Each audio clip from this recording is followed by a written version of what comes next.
How to get Open NAT on Modern Warfare 3. Hey guys, and let's get started. If you want to achieve an Open NAT for the Call of Duty Modern Warfare 3, let's go through the port forwarding.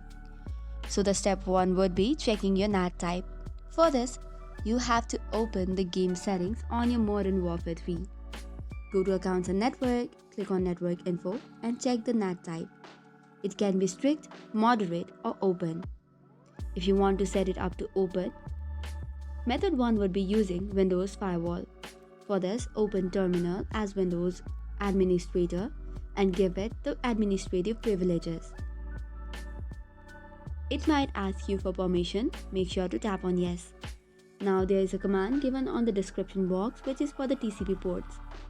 Just copy it and paste it on the Windows PowerShell. Likewise, you can manually configure the Windows Firewall as well.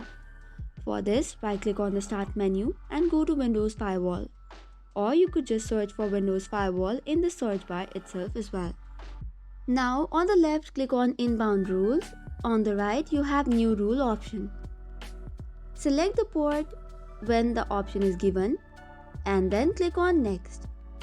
On the next page, you can choose between TCP or UDP.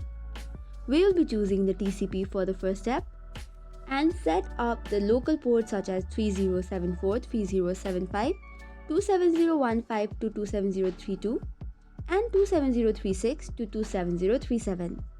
Once this is done, tap on Next, allow the connection and click on Next, enter any name and then click on Finish. Now we have to repeat the same process, but this time you have to select UDP ports and give the same ports option. Likewise, now let us move on to the next step, which is for the outbound rules.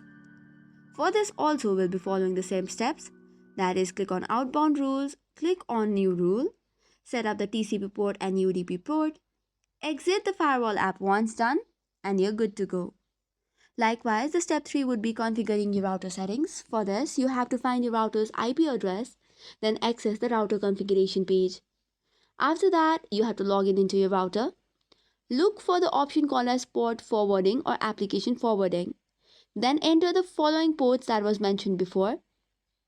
If there is no option to select, it will be default. If there is, you can just choose the option. Now save the settings and reboot and you're good to go. That is all for today's video. For more such contents, do not forget to hit the like and subscribe button. Thank you and keep watching.